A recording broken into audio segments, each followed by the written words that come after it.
Whoa there! The following views and opinions expressed on this podcast are only those of the podcast and not those of the affiliated parties and podcasting units. Stop right there.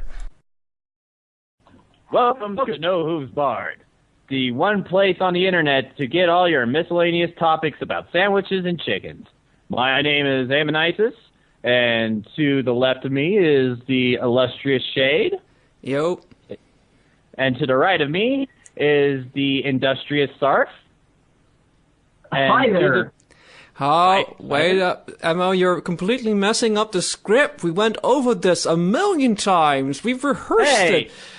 Hey! Same thing every time, and still not right. Emma. Oh. I just don't know what to do with you. Gentlemen. Okay. Take it from the top. You know what you could do? You can click on that link. Okay, great. We're clicking on a link. We're not even... You can shove that chicken in the sandwich and get out of my studio, is what you can do. This is so unprofessional. So, okay, our special guest, he's right over here. He is ScootaByte. Hello. So, Hi, ScootaByte. He, among other things, runs the Scootaloo fan art of Scootaloo group on DeviantArt. We'll talk about that in a second, but for now, I'm glad that you're here, joining us. Thank you. See, we all wanted to have you here, even before half of us knew who you were. But that's just how we run. Isn't that true, guys? That's how a professional talk show goes, yep. Yeah, it's so professional. So, speaking of professional, and this is something that Emma will enjoy, because he's from the state of the beers in the Americas. You have to be more specific than that. He's in the state of the beers, isn't that case? Don't you have lots of State of breweries? the beers or the bears? The beers, not the bears. Well, maybe you have bears too?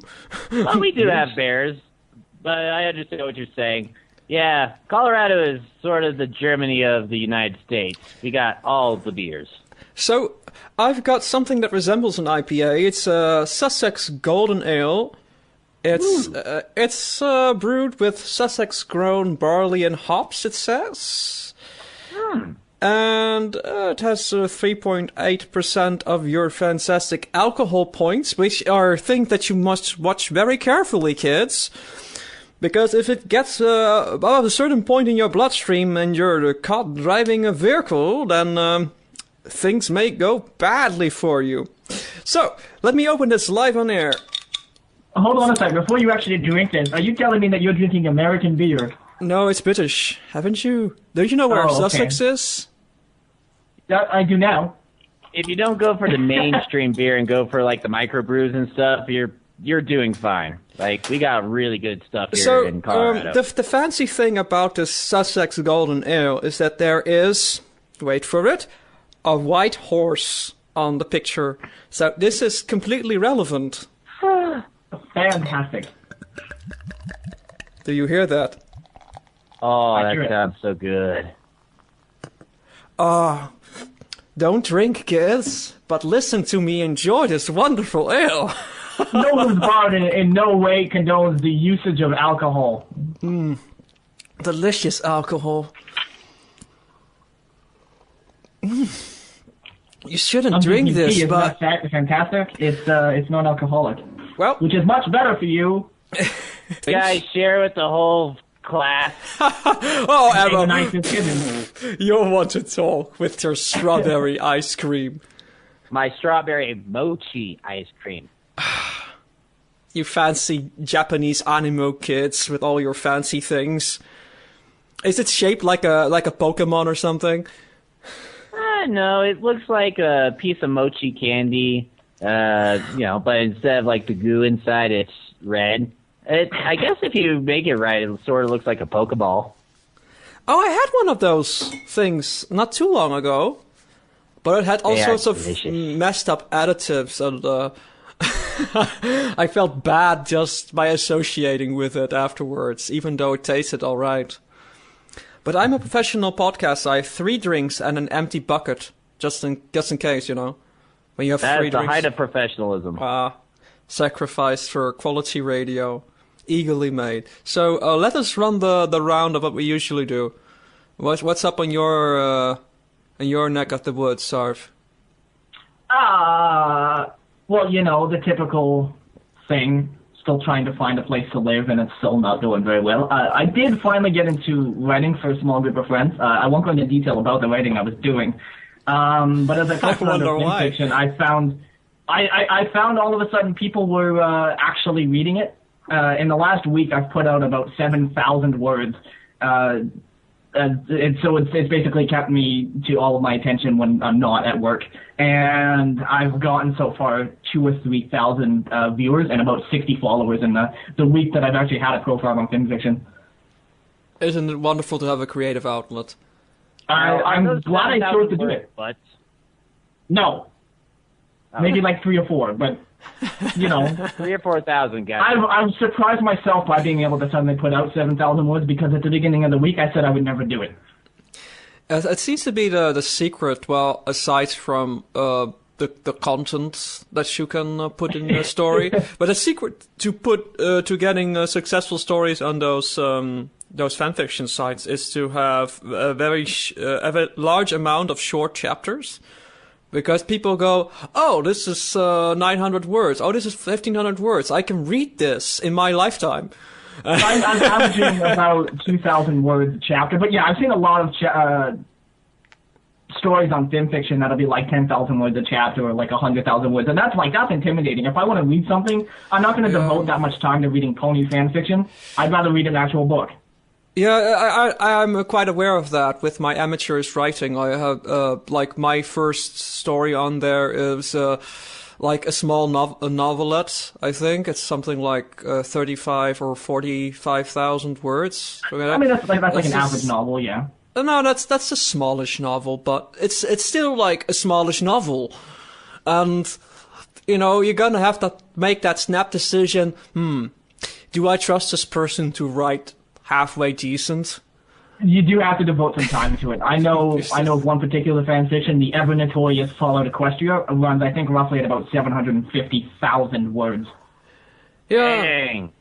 Yeah, how many of that is butts? I don't know how much of it is butts. No, it's actually quite convenient though, because you can have a lot of reading digest for the bathroom, and after you're done reading, you can use it as toilet paper. Supposedly, it's a very, very good piece of fan fiction, but again, it's pony fan fiction. I'm not going to devote the next year of my life to trying to read it. It's just, I can't do that to myself. I'm thinking at 750,000 words, if 1,000 people read that at average speed, that's about 5 years of human life consumed by that one fanfic. And if you stack the pages vertically, you could climb to the moon. I don't think it's quite that many, but it is. It is that many, actually. 750,000. I mean, think about that. A small novel is 35,000. This is 750,000. You can actually buy the hardcovers of this book. It's very hard to find, but I think it's like 7 or 8 books long. Like, it's a book series. Yeah, except that there is a sequel which is longer than the original. And if you had the hardcover, you could throw it at someone and kill them. I don't know how the author does it. I can't imagine it. Not as practical as the toilet paper solution, I know, but sure, we'll go with that. I can't imagine something that's actually that long could be honestly that good, because when you're getting to 750,000 words, there's going to be a large portion of it that's just going to be really drawn out and not very good. Well, it's like a lot of fan fiction writers who claim to be pretty good for fan fiction writing, and that's straight from the get-go, that's a really bad idea. Do not call yourself a fan fiction writer, you're a writer. So if you're good for a fan fiction writer, you apparently don't take yourself very seriously. Yeah. And then you go, well, I don't actually edit. I don't do editing passes because it's only fan fiction. Yeah, if it's only fan fiction, I'm not even gonna bother reading your junk. If it wasn't good enough for you to take seriously, why should I? When it comes to editing, I've come to take most stuff that I do to our very own Bleeding Raindrops, who really likes to tear things down bit by bit, and he'll criticize the hell out of it for me, and I love that. Oh, so that's why my services are no longer needed. I see how it is. You know, you don't have to read it if you don't want it. What? I read it. You read the original. And I tore it apart. Put out about 6,000 more words. Oh, really? I don't know. Well, throw it my I read way a lot if you of good pony fan fictions that I think are better than some books that I read. So, it's kind of giving. I mean, that's valid. Apparently, there's some very, very good ones out there. And some really bad published books. That's that too. Yeah. I just don't think. I mean, like Shade said, you have to take a risk when you're sitting down to read something that's upwards of 30,000. I mean, 50,000. A lot of fics out there are actually 100,000 words. You're devoting a lot of time and energy to reading that, and you're putting a lot of trust into the author to be able to pull something through. Because if you've wasted your time reading 100,000 words and it's absolutely garbage, then you're going to feel pretty crappy. A lot of it has to do with the promise that you're selling. Every story promises something at the start. Like this story promises a tantalizing little romance story about chicken sandwiches, and then you know what it's supposed to be, and then you can't complain afterwards. Well, I read it and it was reasonably written, and it was just sort of garbage and trash. Well, you knew from the get-go it was going to be garbage and trash, but if you like that sort of garbage and trash, then you wouldn't be disappointed reading it. And a lot of fan fiction is to put it as it is sold, is fan service. So yeah, what were you gonna say, ScootaByte? I was gonna say that my experience with fan fiction is pretty different from yours, because I'm guessing you get to choose what you read. You get to elect some kind of fiction that you'll like. Review fan fiction for groups, just to reject the ones that are awful or to categorize them properly. I have read some of the strangest fiction that probably ever written down by human beings. You are a brave man, my friend. So what is the healthcare like with that? Do you get insurance with that? I'm afraid I'm a volunteer, so... Oh dear. You don't take your own life very seriously, do you? No, I feel like I've shortened my life expectancy a bit in this year and a half that I've been moderating fanfiction. No, I've and also if you call right now, you can help a poor soul in need who has to read a bunch of fan fictions for reviewing and volunteer. Just a penny a day. I have to read all those Rainbow Dash, Sonic crossovers. God! I can feel it from here. Your pain. That's pretty bad. Oh, I've read some of that. Also because I had to, because I can actually feel your pain, because I have had people contact me. For some reason, they take me serious and go, "You may not know me very well, but please read my story and tell me what's wrong with it." And or actually, don't word it like that. They say something more like, "Tell me if you like it." And then I have to circle around the idea of telling them no, I don't. So I go, okay, well, what is the idea behind it that is worthwhile? Because that's a challenge, right? You have to think, hold on a second, there's no grammar, there's no punctuation, there is no idea, there's no paragraph structure, there's no spelling, there's no grammar. And that's kind of the most fundamental criticism you can give. If you ask the author, why does this exist? Yeah, so you don't actually get to go to level 3, this deciding what sort of an idea is actually worthwhile for putting into your story, because you can't structure stories yet. But I have to think about something positive to say. First, I have to figure out, okay, what am I not seeing because of all the things taking me out of the story? That's pretty hard, so I feel for you. Yeah, we need to start a support group, Shade. I hope that it's that you're not beyond help. So actually, that brings me to you. Would you like to talk about your weekly experience without delving into a super fancy topic? Well, I'm afraid I've started another art project, and I have a tendency to start something huge and then chip away at it for like a month and not get anything done. Unlike you, of course, who can make 50 drawings a minute or something like that. I'm getting ready to run another contest that has been a year in planning. Hush, hush. We won't talk about that until 10 minutes from now. Oh, okay. Secret. Have to stick to the schedule. Everything is organized. My life will remain an enigma. You have to discuss your life now in like 5 minutes. What's going on, Emma, in your life then? Oh, I've been playing Dark Souls 2 all week. Oh, at every given moment. I expect nothing less. I am currently trying to top Earthen Pink right now, and I'm turning hollow very slowly. Oh, dear. However, we all have these important life events that have happened in the last weeks, and you're just unplaying video games. Clearly, that's more important. Clearly. Hey, I own a kung fu school, man. Most of my life is important. So when something new happens, I'm going to talk about it, no matter how frivolous it is. Yeah, I'm not discrediting you at all. Sorry, you have fun with your video game while I go ahead and write 7,000 more words in the next week. Damn straight. Hey, man. I mean, chicken straight. Just existing is art. Remember that. I'm halfway serious with that. Too deep for me. Okay, we'll move on then. My That's life. Too deep 5 me.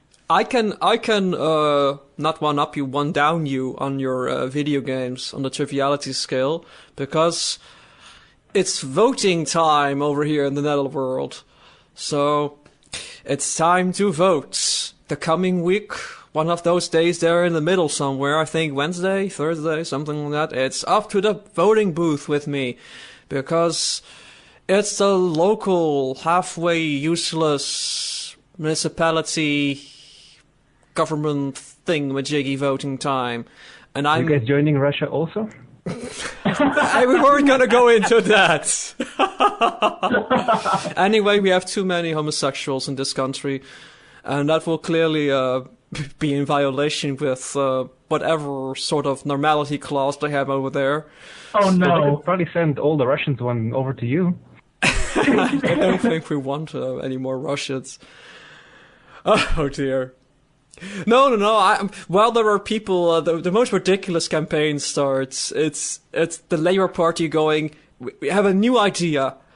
What if we all work together? It's like, oh, we haven't tried that yet. That sounds like a great slogan. Now we'll really pay off. We'll work together, and work extra hard. Everybody works extra hard. We'll get there. Does the end of that statement end with, to burn the homosexuals? Nah, the Labour Party is not about burning homosexuals. We have the Jesus people for that. Oh, of course. Well, I don't have a lighter, so hey, Sarb, come over here. I'll burn your stand. I'm not getting any closer. This is close enough. Oh, come on, please. That's what we were just talking about. No. Oh, I'm not fire resistant. I'm quite flammable. We have the freedom. Get it because flaming. Oh my God, Sarb. Oh, behave. That's right. Thank you. I say, please behave yourself. I just want to splatter some butter on those abs and eat them right up. Mm-mm. Whoa. Okay. Whoa. That six-pack is so well oiled, I could drink right off it. Get it? Because it's a six-pack. Oh my God. I'd like a Subway sandwich with that sandwich, if you know what I mean. I don't know what you mean. Neither do I. I prefer if you stayed like a 10-foot radius away. You know, a comfortable distance. Oh yeah. Great. You can do your recording from the corner over there. Don't touch me. So how come keep your sandwich away from my sandwich? I'm glad you guys are maintaining your professionality and your great decorum while I'm discussing serious politics in the Netherworld here. Come on, man. Right, serious politics. What to do with all those homosexuals? What will we do? I've got it. Let's have a rave. This is not politics in Sudan or something. This is the Netherlands. They don't care. Okay. They don't care about that stuff here. But we have the Freedom Party with the racists, basically the Nazis, the neo-Nazis, and they have a new thing. Because previously it was, oh no, we have to protect our great freedom of being able to walk the street without seeing any burqas or people with scarves on their heads. It's like, oh, this is a terrible violation of our Dutch freedom here, to see people like that. So they have now a new thing. instead of redistributing people to the special living containers, does it sound like labor redistribution camps to anybody? It does to me. They now have the idea of proposing Moroccan-free zones. That's right, because freedom encompasses the right to live in a city without Moroccans in it, right? What? Yeah. So is freedom for Moroccans a fundamental right? Yes, it has to be. So somebody hasn't told these people that this is unconstitutional.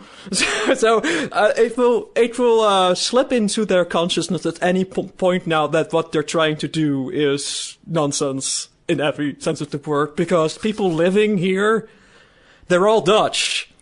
You don't have people just living here and have them not be Dutch, unless you're there for like a few months or something. But the idea is that everybody becomes a Dutch citizen. So there's no distinction anymore. You cannot say this person is a Moroccan, this person is a Slovak. It doesn't make sense. I mean, they've gone over that in the football laws, why they can't have special football laws of like 6 players who are from outside of the Netherlands maximum or something, because it's also unconstitutional. So yeah, football, not hand-ag ammo. I could see you think about it. It's football, and your sport is foot zebra. That doesn't make foot any zebra. sense. You're trying to take it back, but it's not working. It is working for me. It's hand-ag, your game. Our game is football. Your game is weird. It's running around on the field jogging for an hour while no one scores. Yes. It's like a nerd on Friday night. That's exactly how the Americans play it. I know you live in America, Amonitis, and for this moment I'll forgive your American ignorance, but I don't know the last time you've seen a zebra, but it does not have octagonal stripes, or dots for that matter. He got you there. I don't know. We have some weird-looking zebras around here. I even seen one with the alphabet on it. That's pretty weird. That's weird, man. Totally. Speaking of also, weird... can I still touch your sandwich? Sorry. No, you don't. Don't go anywhere near my sandwich. This sandwich is reserved. You should have stuck to my great segue. Speaking of weird things, ScootaByte has his fancy little group on DeviantArt called Scootaloo, isn't that right? Yes. So you have this thing going on right now, don't you? It's a contest, isn't it? Yeah, last year we held a little art contest. I think only like 8 people participated, but we did manage to get the voice actress for Scootaloo, Maddie Peters, to be the judge, and we kind of timed it with her birthday. And this year I saved up for a bigger prize budget, and we're doing it again, hopefully on a larger scale. So it was supposed to start Friday, but I'm very slow, so it actually starts tomorrow. Anybody's welcome to participate, and it's going to run for a couple of weeks. The first prize this year is any 11-inch plush of the winner's choice. We got an artist lined up. And second prize is a digital painting of the winner's choice. I've taken a look at the plushie maker, and it looks pretty nice. It is not one of those fettuccine plushies you can get at a supermarket. It's an actual proper pony plush. So it's totally worthwhile to enter, but how do you do that? Well, I will post the rules tomorrow. I was supposed to have Give them up us now, the inside scoop, a premiere exclusive on No Hooves Barred. Well, basically, all you need is a DeviantArt account, and all the information will be posted on Scootaloo.deviantart.com tomorrow, as soon as I finish the preparations. You can't tell us anything? There's no point of having you here on our show. Come on, we need some content here. Oh, I forgot. The prompt, the theme, the big theme is Scootaloo's Big Adventure. So anything that qualifies will... So all you have to do is make a product, like a picture or something else, and it's about Scootaloo being adventurous. Right? Yes, exactly. This doesn't sound too hard. And yeah, I think you got this. I mean, you draw a dozen Scootaloos a day anyway. So, I'm supposed to answer. I'm not in a conflict of interest or something. That's all right. Oh well, I might consider it then. Not really a contest person, but... Judges can't enter, and people who are making the prizes can't enter, and I can't enter, but everybody else is welcome. You're not giving me preferential treatment because I'm awesome or something? Maybe, but I'll try not to. People will record this show and this part and play it back in court a few months from now. This is going to be a bit tricky. Well, we'll see about it. So, you guys are answering too, aren't you? Ammo, Sarf? You gotta answer. What exactly? Does it have to be a drawing? No. You can do anything, as long as it's artistic. Could be drawing, painting, animation, physical, crafted thingies. Anything visual, basically. Oh, that's visual. Well. What's the question again? Can you guys not talk at the same time? What were you? Who first? What did you say, Ammo? Oh, I was just wondering, what's the question again? Random, useless confusion interruption. Perfect. I think Sarf wants to write something.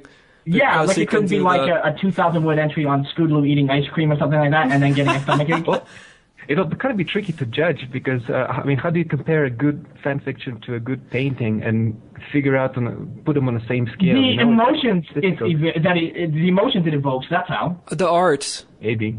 Maybe next year we'll have a bunch of categories for all the different genres and niches. I think that you ought to have a section for writing. I think it would work a lot better that way.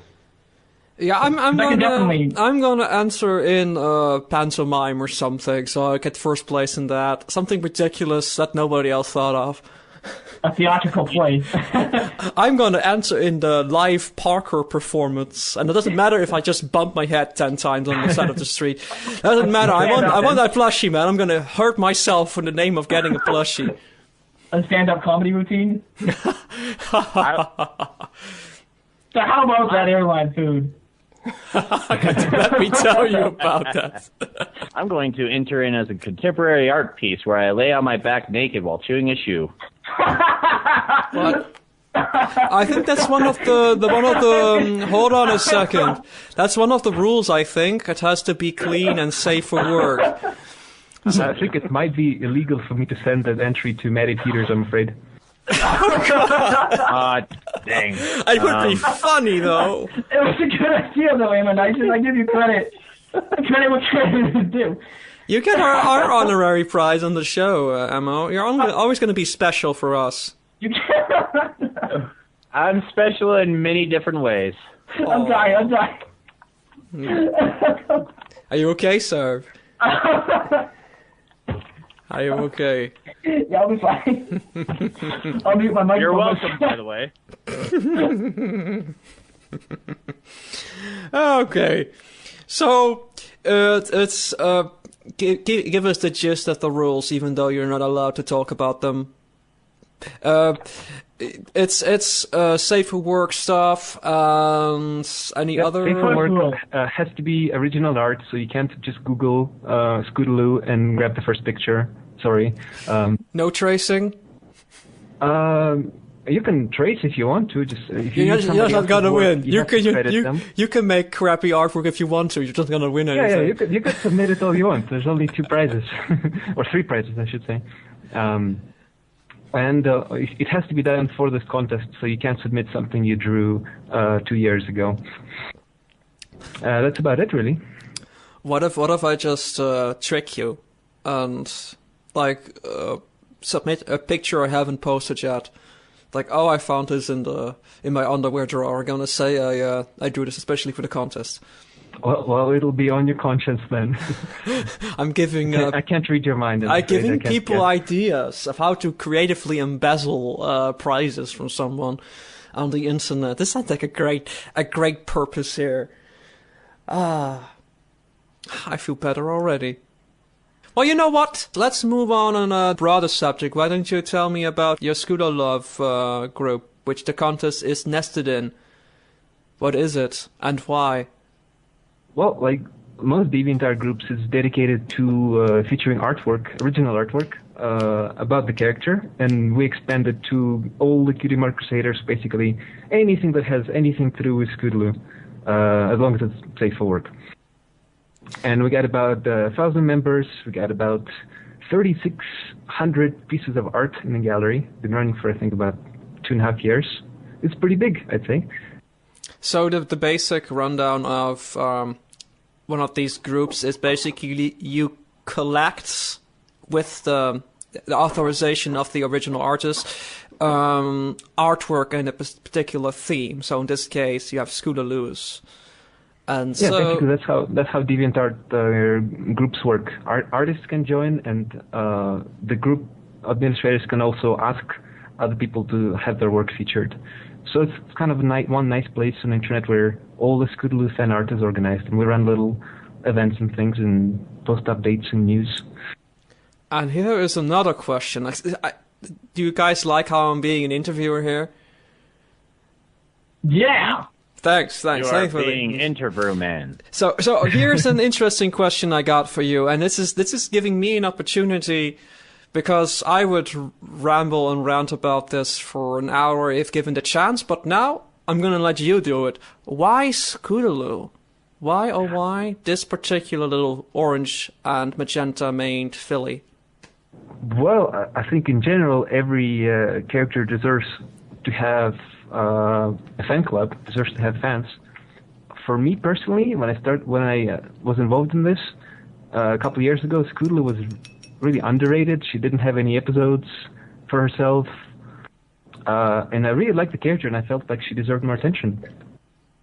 And on a more personal level, she kind of reminded me of a childhood friend of mine who also had a nickname Chicken, and even had the same hairstyle. The same hairstyle? So there you go, just kind of a combination of... was it magenta and were her eyes purple? And No, she was a human. Did she have wings? Was she flightless? Well, so much for this comparison. It's not very good, I have to say. Okay, what's your childhood friend from Equestria, huh? She was from Russia. That's not Equestria. That's not Equestria at all. Is that close enough? Was she from the Crim? No. I was born and raised around Moscow, the boring part of Russia. Oh, well, the part of Russia where not everybody starves. That's also good. In a city whose name nobody can pronounce. It's Железнодорожный. Well, when you say it like that, no one can pronounce it, no. Well, if I write it out, you wouldn't be able to pronounce it either. Well, if you do it syllable by syllable and do it slowly, someone might be able to repeat you, but you say it like that, not gonna work. Well, Scootaloo. Scootaloo is pretty awesome. Yeah, it's not. I mean, there's fan clubs for Sweetie Belle. There's fan clubs for Apple Bloom, for every background pony you can think of, for every pairing you can think of. If you can think of it, it's on DeviantArt somewhere. Every background pony has only been there for like 2 frames. You got a fan club. Yes. Like Twilight? That's not... Twilight? Are you kidding me?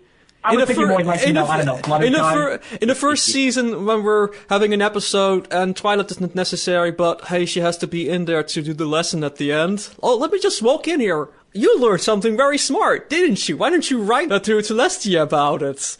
I'll just stand there and take notes. Don't mind me. That's the antithesis of a background character. That's yeah, research. But I was thinking more of a season 4 interpretation of Twilight, where she hasn't really had much face time. She's pretty terrible in season 4. Oh, she already knows she's everything. Not terrible. She's just sort of, become the new Applejack. No, not at all. Are you guys watching the same show? I am. I'm just messing with Sarf. You're full of it. Actually, Emma, while we're talking here, while we're having words, you watch every cartoon on the planet, right? So you also watch the show Bob's Burgers, right? Well, that airs when we do our podcast, so I haven't been able to catch up with priorities. but they're gonna do an episode where they're parodying the Brony fandom, where they're going to Brony. Well, they're called the Equestronauts or something like that. They're going to an Equestronaut con or something, and it's ridiculous. I thought they were called Equestricals. Yeah, the fans are called Equestricals. Yes, see, you know about this thing. Yes, I do. So I thought maybe you were. I want to see it, but I'll have to watch it later. Okay, well then you'll tell us about it afterwards, because I'm not gonna bother watching it myself. But we have an inside man on this, guys. We got this. We got a reporter. Bob's Burgers is awesome. All right. So, okay, we believe you. It's great, but I'm not going to watch it, but you'll report on it afterwards. That's great. Oh, yes. What were we talking about again? Are you talking about how Twilight is a background character? Oh, that was just Emma joking. My theory is she was a student, and students have a lot of spare time, and then now she graduated, and she has a day job. So she doesn't have much screen time, and her friends get to do all the fun stuff. Technically, Celestia has the only true day job. Oh, So clever. that hurts. Dude, I've been making rock puns all day. This was the first sun pun that I made in a while. Aren't you just a rock star? Hell yeah. I want to rock and roll all night. Okay. Well, since we're moving on to that topic, then. Why don't you start, Sarf? What did you do when you watched this episode? Did you just rock it? I was eating supper at first, and at first my reaction was, quite honestly, when it comes to this season, if it hadn't been for the podcast and having to do research, I probably wouldn't have watched this episode to begin with, or the last couple episodes for that matter. But I was, right off the bat, kind of pleasantly surprised. I liked the character that they kind of inserted, and it almost reminded me of I'm trying to think for the word for the stereotype, but she almost seemed very, her tone seemed very gothic, almost, like that gothic I don't care personality. about anything. Yes, thank you. Life is fleeting, we all die. I thought that was absolutely hilarious. And the episode itself was relatively enjoyable, up until the point where Pinky was trying so hard to impress everyone at once that she made this game that included everyone's things, and then the rock slide happened, and all of her friends just stood there and watched. This chicken sandwich, super powerful, magical, flying alicorn being stood there and watched as her friend almost got crushed. What is wrong with that picture?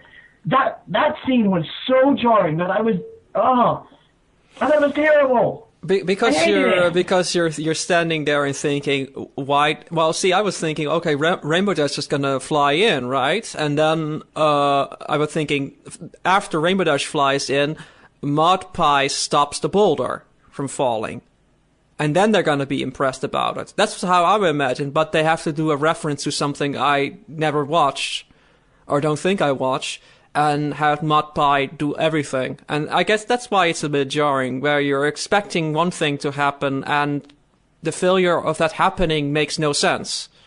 So that makes sense. It doesn't. They were still in shock, but Mod Pie was very stable and ran in and saved everyone. But Rainbow Dash is never shocked. She's never shocked. Why do you sound like a robot all of a sudden?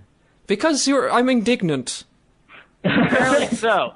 I'm an indignant robot. So Mod Pie runs in there, and the bystander effect makes it so everyone else is just like, oh yeah, she's got this, even if it's subconscious. But I mean, at the same point, these ponies that are supposed to have saved the world multiple times, just stand there and just kind of watch. And for that, the entire duration of that particular scene, I found it so incredibly jarring that they would just, because it's not to the character, they would not just stand there when they could have done something. And there's no reason why they couldn't have. No. I thought it was... I think I agree with Sarf here, but I'm also gonna bring the stylization thing into it, where it's, at the end of the day, this is one of the episodes where you can just have to say, it's a cartoon, because the main thing I had going with this is this character is so unbelievably unrealistic, non-existent, because any character who is so socially awkward and socially clueless and introverted to that extent doesn't get along with some pony like Pinkie Pie, family or not. But then you have to realize, well, wait a second. Pinkie Pie is the personification of impossible, because even in real life, sometimes freak occurrences happen, like Pinkie Pie. So she's the avatar of everything weird that happens anyway, even though it shouldn't. So she's a sister of Pinkie Pie, so you can kind of expect there's a little bit of weirdness in there. So in that sense, it kind of works. But then the grating part is where, despite her being so socially maladjusted, to put it mildly, and then just flip-flopping into being extremely responsible and mature, the next point, it's just... But, you know what? It was an amusing episode, and I'm just gonna leave it like that. I can't stop and overanalyze every episode anymore. It's getting to my head. I'm just gonna go, that was a fun episode, I enjoyed it, fine. I thought her character was great, you know. She seems to me like a high-functioning autistic person. Not really able to, you know, show and express emotions, but still has them. Very reserved. But she still knows what to do and how to do it, and she's got interests, and even though she doesn't visually express it, she does have feelings. So I could see her really working. And if you remember, Pinkie and her grew up on a rock farm that was pretty much like a traditional Amish-type farm thing. So she was closer. She looked closer to her parents' upbringing, while Pinkie probably tried to find the fun in even the most mundane things, and thus is able to find excitement in even her boring sister and her boring livelihood. So I think it's because of her upbringing that she's so excitable no matter what. I'm talking about Pinkie, that is. And I really think she's cool. The part that I love about her is that she is freaking powerful, and if she wanted to take over the world, she probably could. Is that a good thing? Wait a minute, is she that a good thing? She could throw a rock and cause an atomic explosion and punch a rock into dust while wearing a World War I German helmet. And that is like a positive character trait. How? Just for the sake of argument, just we'll give you here the chance to explain yourself, sir. What was the question again? Why is that a positive character trait? Because it was awesome. Oh. See, I missed that part. Is super. She can punch through rocks to save her sister. She doesn't express emotion doesn't mean that she doesn't have them.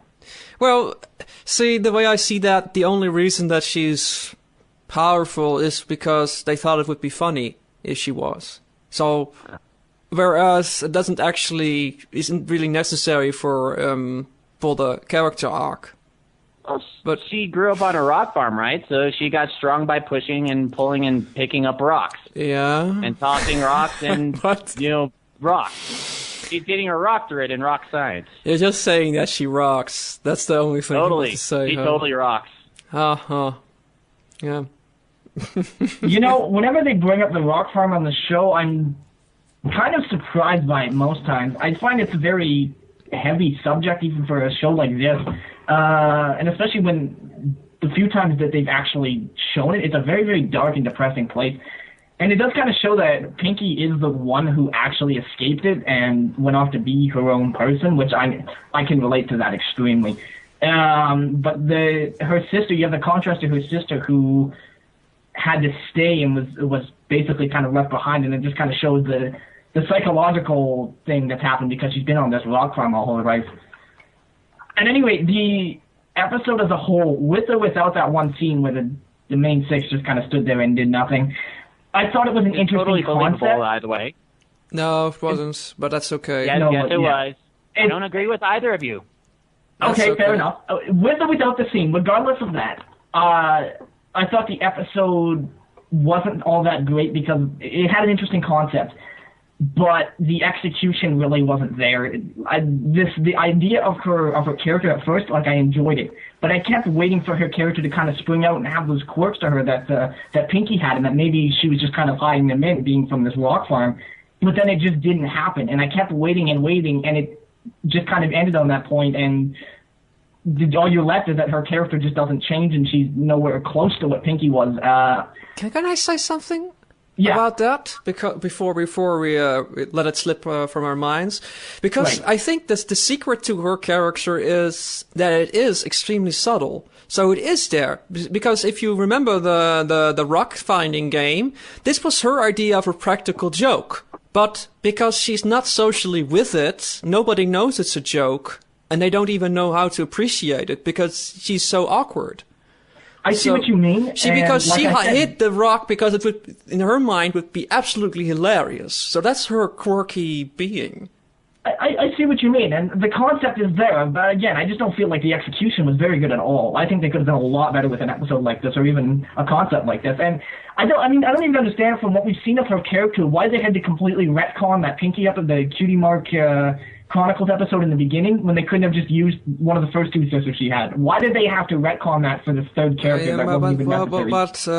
Doesn't she look almost exactly like the fandom, what the fandom has named Blinky Pie? No, she's not the same. And it did show at some point, I believe through the fourth season, a family picture where they inserted a third sister that wasn't there when they did the Cutie Mark Chronicles. So, like, well, she's an older sister. This is an older sister, so maybe she. I suppose, but I mean, there's that empty spot that they didn't describe. Basically, they just all of a sudden she has a third sister that you didn't know about. Yeah.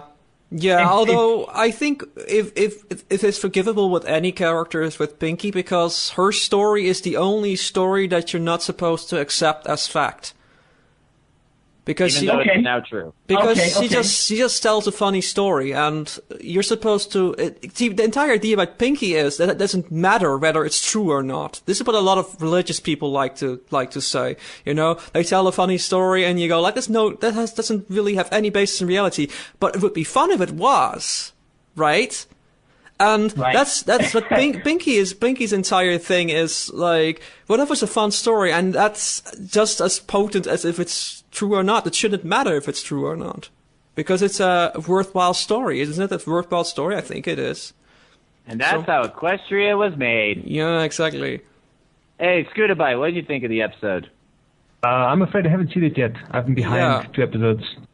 Well, congratulations. We just spoiled everything. So ScootaByte, what do you think you will think about the episode listening to our spoilers?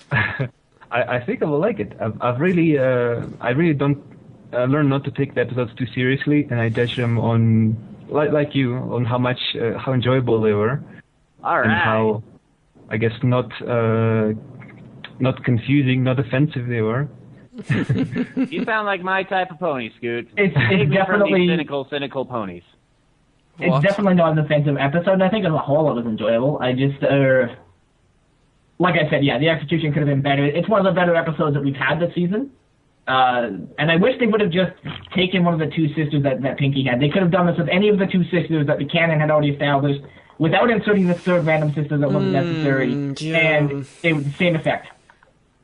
I think maybe why they didn't do that is because in the backstory, they were extremely excited about the party. And I know that they're younger, so it stands to reason if they would grow up, they would become more reserved as they get older, as they get responsibilities and it gets suppressed emotions and that kind of stuff. But maybe it was a consideration point. I don't know, so I don't know what I'm talking about, but it's an idea, right? It makes a little bit of sense, you have to admit. I suppose. To me. See, Ammo agrees with me, only because I support this idea. Actually, I was agreeing with Sarf at first, but then you brought up the point where the other 2 sisters were excited in the backstory, so I'm just like, that makes sense. Yeah, it does. I guess. Okay, I can accept that. I liked the idea, because I think my overall feeling of it is somewhere in the middle. While I think that in a way it could have been done a lot better, I'm not saying that it couldn't have been done better, but I think it's the sort of episode they were going with, where it's a Pinkie Pie episode, and the character should not be as well written as it would be with another character. If it would be another character's sister, you know what I'm saying? It's not supposed to be a realistic character, and as such, the character arc and how it develops shouldn't be too serious as well. It's a little bit silly. You're supposed to sit there and sort of laugh at the character and how they're interacting with the character, because it's an extreme version of people you have encountered or are in your life. It's extreme over the top version of, as you said, that gothic hipster sort of introvert. Yeah. He's got a Daria sense to it. But it's so over the top and unrealistic. Yeah, it makes absolutely no sense, really. But that was what they were going for. So in that sense, I think they succeeded in making the episode they wanted, and maybe that's just not the episode you wanted to see. I don't know. I've met some people like that. Oh, sorry. What I like was it was kind of sweet at the end. I won't go too much detail with it because the ScootaByte should have a little bit of an episode left to watch. Oh, but it's alright. Don't mind me. The conclusion of the rock candy thing, I felt it was rather sweet. It was. I would definitely like to see more done with the characters of like her sisters, and not just Maud, but the other two sisters as well, or however many other sisters Hasbro would like to add at any given time. Because of course, who knows? Well, the thing is, what I get was that the two sisters were already very simpatico with each other. They both loved each other and understood each other, and it was really just the conflict between the main six and the sisters. Yeah, not but really it's also Pinkie not being a good facilitator. Because yeah, that's true. Twilight, or Resident's background pony, was really on the mark when she took charge of the situation, because it is true. In the real world, you have to at some point say, well, we're just not going to be best friends with this person. And that whole mutual respect thing is only for respecting the other person, not for being their best friends. So the Twilight was right in the sense that they can't just be best friends just because they share a mutual friend. But what they learn is that though they don't have to be best friends, they can still respect each other for their choice in friends. Namely, their mutual friends. So I think that was handled well, but I just really like that they put that in, because that's a little bit of mature advice in a silly episode. So you can take the super positivism from the episode, or you can leave it. But that particular part, that's always gonna work. So there's something in it for the cynical people. If they want to just watch that and go like, well, that was just an episode. That there is a golden nugget for you guys. A golden nugget, which is from the ground, where the rocks are. Rocks. I do have a question, though. I noticed this season, and well, actually, I guess throughout the series, Pinkie Pie has often taken the role of just comic relief, where her only role in episodes is checking out her idiosyncrasies and jokes and such. And some of my favorite episodes are the ones where Pinkie actually has a character development. Was there any of that in yesterday's episode? Yeah, there was a little bit, yeah. Probably more than in any of the other ones so far this season, I think. I think what you're saying is more true of the third season than it is of this season. No. I disagree with you, Sarf. It's more so in the fourth season. She's a little more jarring this season. Like last season, she was just a comedic relief. Everybody had to stop listening to what she was saying. It's not so bad in this season, in my opinion, but she has some pretty terrible episodes. I can take it, but I think the word on the street is among the people who have Pinkie as their favorite character that it is not really a good thing. But I think those people will really appreciate this episode, because she does have a pretty decent mini arc in it. I would say that there is actual character going on. Like the musical episode with Weird Al was great Pinky episode, but I don't necessarily think that it was a great episode for her being more than a comic relief. I think there is more character, Pinky character in this episode, I think. So I think you're gonna like it, Scoot. Hey, looking forward to it. It definitely did show a lot of character because it kind of showed that she had the side where she understood her sister, whereas the rest of the characters did not. Yeah, but she also can't really articulate it other than saying she's awesome, she's smart, she's good, she's everything. True. Which is fun because people have that way of doing that. You know, most people you can only tell when they're describing like their favorite video game. So why is this game awesome? It's like really good, it's really awesome, it's really good, it's really awesome. Or describing their favorite TV show. Yes. Well, the thing, Pinky lived with her sister pretty much her entire life until she moved out, so she got to know her and always knows what she's up to, and she really does think all these things of her, very truly. Of course, I'm not saying that she doesn't. I'm just saying that she can't articulate it. Right. Okay. She doesn't really know how to do it, which is really fortunate because that's in keeping with the character, and at the same time, it's kind of necessary for the plot because otherwise there would be no conflict. So yeah. What's our verdict? Are we gonna let's randomly throw out grades. Okay, I'm giving it 3 out of 4 squeezed oranges. I give it a rock because it rocked. I'd give it 6 mashed potatoes. I give it pie out of 4, but I haven't actually seen it yet. Yeah, I was about to say. Don't throw pie where they don't belong. You don't take this seriously, do you? Excuse me. How dare you come on this podcast, this extremely professional and uptight podcast, and start throwing pie around? You don't know what you've done. So we take pie very seriously here. So guys, hey Sarv, have you ever thought, hey, I want to commission some fabulous artwork, but you don't know where to go? Oh, I have so many times in the past. You have no idea how much money I've spent on artwork. It's ridiculous. I got a great offer for you. Really? Tell me more. Why don't you head on over to flairnights.deviantart.com. That's FLAIRNIGHTZ.DEVIANTART.com. And there you will find a fabulous artist, right? And tell them no whose bar sent you, because you'll get everything. Its commissions start at $5, I think, just for a basic sketch, but 25% of every commission, if you tell them No Who's Bar sent you, will go towards supporting No Who's Bar. And we're swimming in money. Swimming in it. Endless amounts of money. We're gonna buy the Crim. And Sudan. And America. We will buy Ukraine.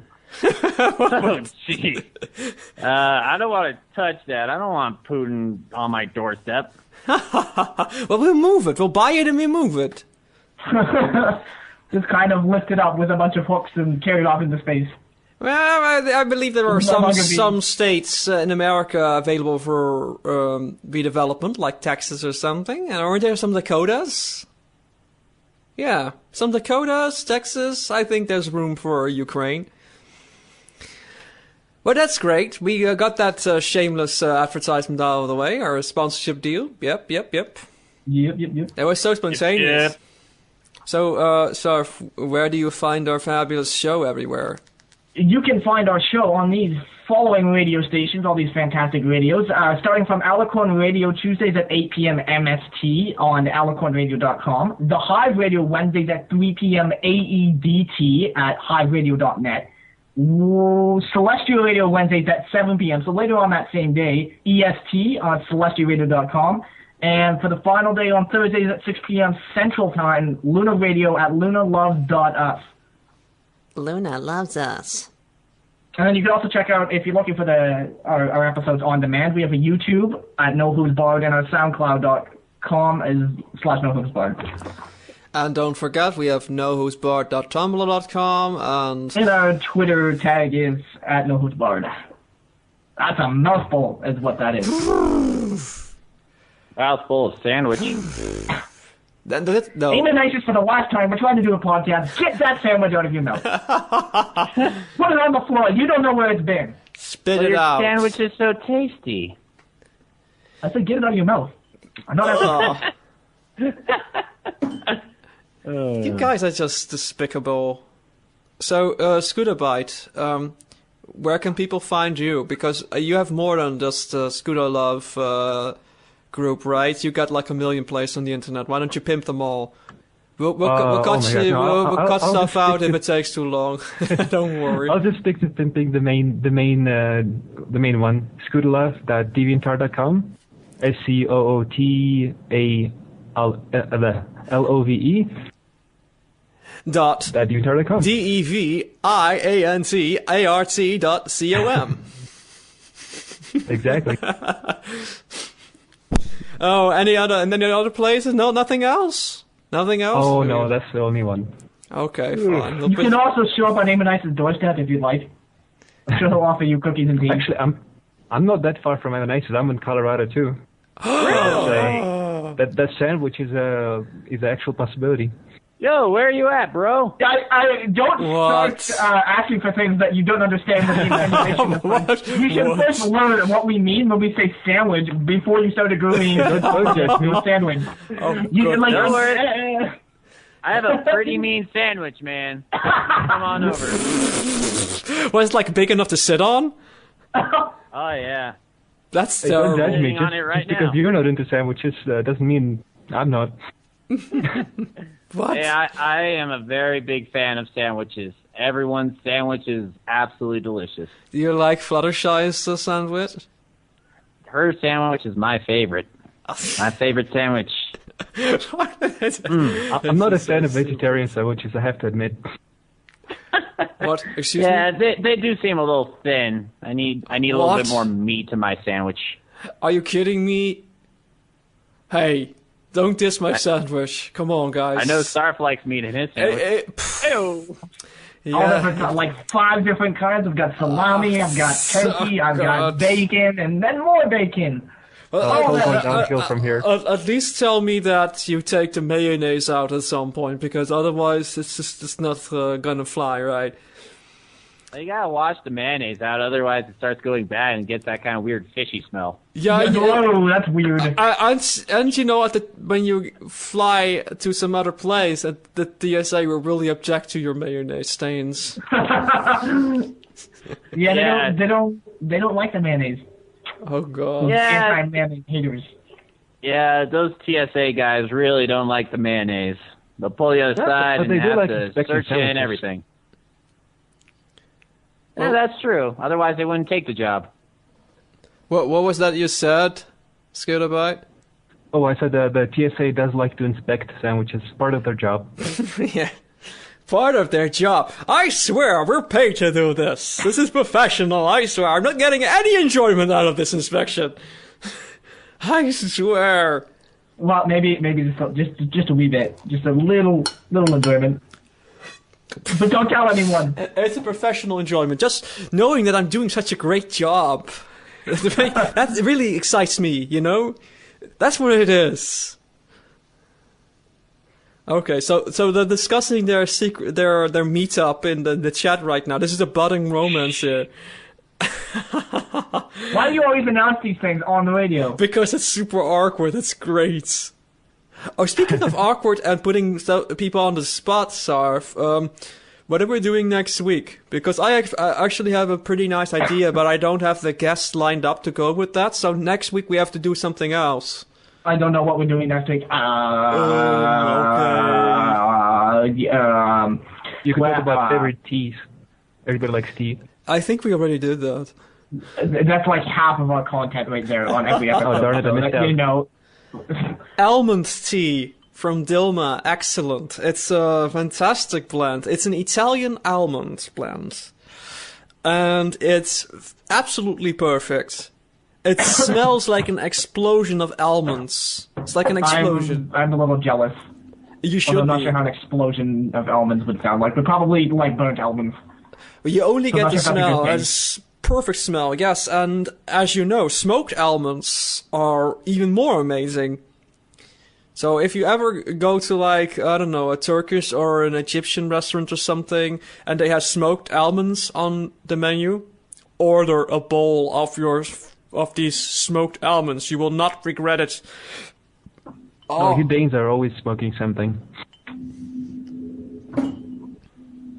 Hey man, that was inappropriate and racist. Hey, a minister just walked by. What? There he goes again. In the meantime, Ammo is trying to get ScootaByte into his scoot foo school. In your scoot foo school. Yes, Scootfoo. They cannot fly, but they have extreme speed on scooters. Scoot foo. I see this car chase thing on a scooter and then kicking the car while passing it on the scooter, kicking it. Yeah, scoot foo. Shade, I'm expecting a drawing of that. That sounds like a lot of effort, man. And it involves a car. I don't do that. I don't drive. Maybe a horse-drawn carriage. Okay. I can't wait to see this. Or pony-drawn carriage.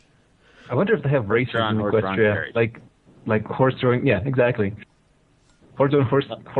Ah, God, I'm confused. Maybe it's Saddle Arabia type horses. They do that in Appaloosa. No, you're not talking about Appaloosa. You're talking about Dodge and. Appaloosa! You are talking about Appaloosa. Okay, I thought you just messed up. Yeah, remember in Over a Barrel, they were being, shown the town, and it's just like, and here we have horse-drawn carriages, and here we have horse-drawn carriages. Oh, right. See, I forget half of that episode because it's so terrible.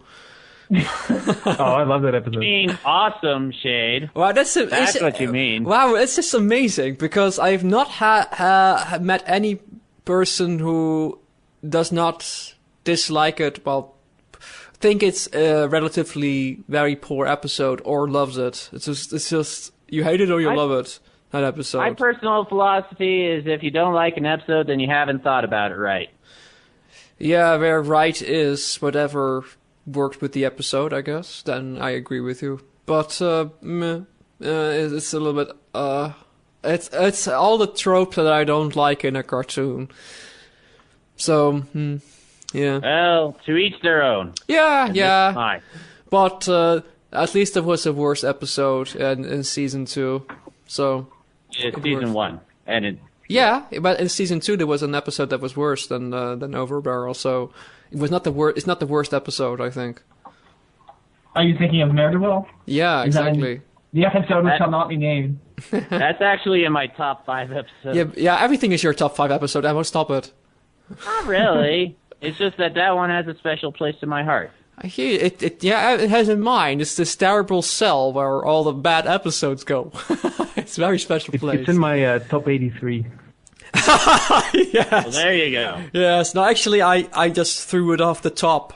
I don't really count. I have a special edit. It's a shade edit of Mare de Well. People at home, if you want the shade edit, it's the following. You just watch it, and after the intro song, just stop. That is the shade cut. After the intro song is stopped. So you only have the cute thing where Scootaloo is being cute and Rainbow Dash is watching. That's the cute part. Afterwards, everybody breaks character and everybody's a jerk. And some random continuity breaking random jokes that makes no sense. Okay. But we're not gonna... It's not as bad as you think. And personally, I really like that episode because I actually can relate to Rainbow Dash in that episode because I actually had a moment in my life where I was sort of that bad. I see myself in Rainbow Dash in that episode. Okay. So when you were a jerk, a pompous jerk, with all your friends rally behind your back to make you to trip you up and to treat you like a jerk as well, just for some sort of to give you this great understanding. Oh, now I'm treated like crap. I must have been wrong all along. Well, I feel a little better now. That is exactly really sort of what happened. That's terrible, Ammo. So you were traumatized, and now you like the episode. They were right in what they did. It's just that the parallels were really there. So say what you will. I'm not going to tell you to like or dislike the episode. I'm just telling you why I like it, because it so coincided with the period in my life and the way I was acting and how my friends were acting around me that, it was sort of looking into a mirror. So I can't help but put it, high on my very important list. Say what you will and be self-critical as you will, but I can't imagine you as being as much a jerk as any of the main 6 were in that episode. And that is why I don't like it. I have many faces, Shade. And anyone has the possibility of being a very big jerk. You just gotta get him in the right moment. Or wrong moment, That's still... Well, on that note... was that an episode? A whole episode's worth of discussion here. If you want to talk about least favorite episodes. Kind of a negative... Next week, guys, it's gonna be negativity episode. Talk about the things we don't like. Yes, yeah, that's a great idea. I like that. And then we're gonna give it the ammo spin. So it's right in about things about My Little Pony, or just outside of My Little Pony. Things you don't like. Pet peeves. Oh God, Shade, this is a can of worms you don't want to open. Yes, I do. I thought that's great. It's content. You don't know what you're doing. Shade. The floodgates are open. The floodgates are open. Your experience, now you're getting it. Our mailbox is open as well at knowwhosbart@gmail.com. Write in about everything you don't like. It's gonna be great. This to be a very interesting episode then. Everything we're gonna bring up, Ammo is gonna say, "Oh, I love that. Oh, I love skating blindfolded in a car park. I love that." Oh, I love it. It puts hair on the chest, man. I love it when Jehovah's Witnesses just sneak in through the window while I'm taking a shower. I love it when they do that. We get some sparkling debates when I exit the shower. I worked with a Jehovah's Witness once. I'm sorry. Yeah, I read about it as exactly as you could expect. I mean, at that point, I was already very open to my coworkers, so it was a very uncomfortable experience for him. He quit. Oh, no, that means you won. Sure. I guess the end wasn't coming yet. It wasn't quite there. Actually, I had a conversation with, it wasn't quite Jehovah's Witness, but it was an adjacent sect, so it's a similar thing. Without the private sort of, this is our little club thing, but it's a similar faith. And so it's the whole Abrahamic thing. Our ancestors suffered at some point, and now we all have to feel terrible, otherwise we'll go to hell thing right before the apocalypse. So he was saying, well, but didn't you know that the world is ending? And I said, the world has been ending for like 200 generations. But I'll let you in on a secret, actually. It already ended 200 centuries ago. And see, there were only two kind of people. People are still trying to prevent it from ending, and the others just trying to make the most of their lives. So, you figure out which is wisest. I actually had a conversation. There's a couple of websites you can go to, one of which is called Mormon Chat, where you go on and you can have a live conversation over IRC with a couple paid Mormons that sit in a facility somewhere in the U.S. I tell you how much they don't hate you, but they hate the sin. So I wanted to, basically I wanted to know how they felt about, gay people. And basically it was like, oh, well, I'm disabled and I'm in a wheelchair, so I know what you mean. And my friend here, he's missing his arm. So we know exactly what you mean. We know what it's like to go through hardship and have these disabilities. I'm like, oh, yes. Into a disability. Oh, it's this extreme arrogance that goes with saying, well, I'm not sure what we don't hate you. We don't condescend. We're not narrow-minded. We just dislike the sins that are placed upon your being. And we feel sorry for you going to hell. But we don't hate you. No, you're much too good for that. Oh, it's a great line of thinking. It's a whole part of. But I guess Ammo likes these kind of the Mormon chat. You like everything, don't you, Ammo? You like Mormon chat? I actually know a few Mormon bronies that met. Oh God. I wonder what they I don't know if they use episodes as parables in their work or anything, but they seem like pretty good people. Oh God. I've met a few moments, and you know what? A lot of performance. So do I. And you know what? I from the actual moments I've met, I got a very good impression from them because they're very nice people, but they don't like gay people. For the most part, their religion, not one of the good ones. I can turn it around and say that their disability is a crippling ignorance. So, True. But I don't hate them. Yeah, my friend. The moral of the story was, sorry, by the end of this chat I was having with them, they disconnected from me, even though they're not supposed to do that. Yep, they do that because it's all about do as I say, not as I do. That's what all the organized religions come back to in the end. I'm sorry, people belong to an organized... everybody... No way condones the political and religious... Yes, we do. Why don't you write in and tell us that your pet peeve is people dissing a religion on the internet? No. Calm down. Let's not do that. Oh, that was great. Well, that was a show, people. Write in saying how you dislike it when I just diss your entire religion like that on air. Oh, that's great. And the best part is when you write it and I'll read your email, I'll make you eat your words. Because if I've learned anything from doing a theological discussion with religious people is that they're not as educated as they think they are.